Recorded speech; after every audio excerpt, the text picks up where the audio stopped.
കണ്ണൂർ ജില്ലയിലെ പാനൂരിൽ ദീർഘകാലമായി പ്രവർത്തിച്ചു വരുന്ന വിദ്യാലയമാണ് പാനൂർ യു പി സ്കൂൾ. ഈ വിദ്യാലയത്തിൽ നടന്നുവരുന്ന മികവാർന്ന ഒരു പ്രവർത്തനം ലോകത്തെ അറിയിക്കുവാൻ വേണ്ടിയാണ് ഈ സന്ദർഭം ഞാൻ ഉപയോഗിക്കുന്നത്.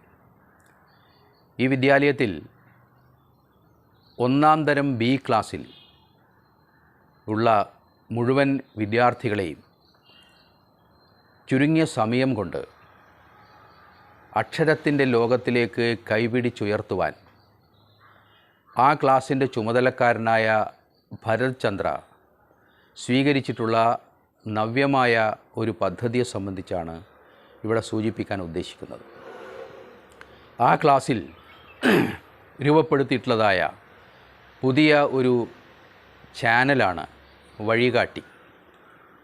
ഇതൊരു യൂട്യൂബ് ചാനലാണ്. അതുവഴി യൂട്യൂബിലായാലും ഇൻസ്റ്റഗ്രാമിലായാലും ഫേസ്ബുക്കിലായാലുമൊക്കെ വളരെയധികം ഈ ചാനൽ ഇപ്പോൾ ശ്രദ്ധിക്കപ്പെട്ടു കഴിഞ്ഞു.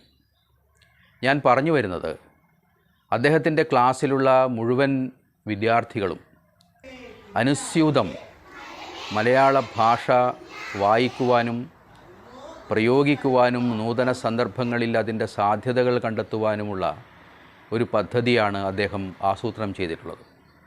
ഈ വഴികാട്ടി എന്ന ചാനൽ വഴി ഓരോ ദിവസവും അധ്യാപകൻ്റെ നിർദ്ദേശപ്രകാരം ഒന്നുകിൽ കുട്ടികൾ സ്കൂളിൽ വെച്ചോ അല്ലെങ്കിൽ അവരുടെ വീട്ടിൽ വെച്ചോ 1 മിനിറ്റ് സമയം മാത്രമുള്ള ഒരു ചെറിയ വീഡിയോ അദ്ദേഹത്തിന് അയച്ചു കൊടുക്കുകയാണ് ചെയ്യുന്നത്. ആ വീഡിയോ എന്നത് കുട്ടികൾ വായിക്കുന്ന പത്രത്തിലെ പ്രധാനപ്പെട്ട വാർത്തകളാകാം, അതുമല്ലെങ്കിൽ അവർക്ക് പഠിക്കുവാനുള്ള പഠന വസ്തുതകളുമായി ബന്ധപ്പെട്ടതാകാം, അതുമല്ലെങ്കിൽ അധ്യാപകൻ നേരത്തെ നിർദ്ദേശിച്ച ചില പരിപാടികളുമായി ബന്ധപ്പെട്ടിട്ടാകാം.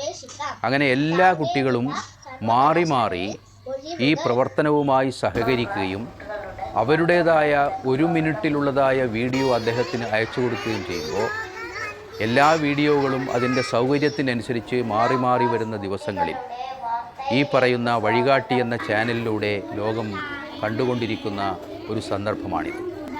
ഇതുകൊണ്ടുള്ള പ്രധാനപ്പെട്ട മെച്ചമെന്ന് പറയുന്നത്, പുതിയ അധ്യാപന തന്ത്രം ഭരത് ചന്ദ്ര രൂപപ്പെടുത്തിയിരിക്കുന്നു. സാധാരണഗതിയിലുള്ള സാമ്പ്രദായികമായ പഠനപ്രവർത്തനത്തിനപ്പുറത്ത് മൾട്ടിമീഡിയ ഉപയോഗിച്ചുകൊണ്ട് യൂട്യൂബിലൂടെയും ഇൻസ്റ്റഗ്രാമിലൂടെയും ഫേസ്ബുക്കിലൂടെയും ഒക്കെ കുട്ടികൾക്ക് പോകുവാനും വളരെയധികം ഉത്സാഹത്തോടുകൂടി അവരുടേതായ ഒരു ലോകം കണ്ടെത്തുവാനും കൂടുതൽ വായന ഔത്സുക്യമുണ്ടാകുവാനും പഠനത്തോട് കൂടുതൽ താല്പര്യമുണ്ടാകുവാനുമൊക്കെ ഇത്തരം പ്രവർത്തനം കൊണ്ട് സാധിക്കുമെന്നുള്ളതിന് യാതൊരു സംശയവുമില്ല. മനഃശാസ്ത്രത്തിൻ്റെ ഭാഷയിൽ പറഞ്ഞാൽ ഇതിന് പ്ലേ തെറാപ്പി എന്ന് നമുക്ക് പറയാം. കളിയിലൂടെയാണ് കുട്ടികൾ ഈ പ്രവർത്തനം ചെയ്യുന്നത് എങ്കിലും അത് ഏറ്റവും സ്വോദ്ദേശ്യമായ ഒരു പ്രവർത്തനമായി മാറുകയാണ് ചെയ്യുന്നത് എന്നുള്ളതിന് യാതൊരു സന്ദേഹവുമില്ല. ഭരത് ചന്ദ്ര കൈകാര്യം ചെയ്യുന്ന ഈ പ്രവർത്തനത്തിനും അദ്ദേഹത്തിൻ്റെ വിദ്യാർത്ഥികൾക്കും സ്കൂളിനും ഒക്കെ ആശംസകൾ അറിയിക്കുന്നു. ലോകം ഈ കാര്യം അറിയട്ടെ എന്ന് പറഞ്ഞുകൊണ്ട് നിർത്തുന്നു. അഭിവാദനങ്ങൾ.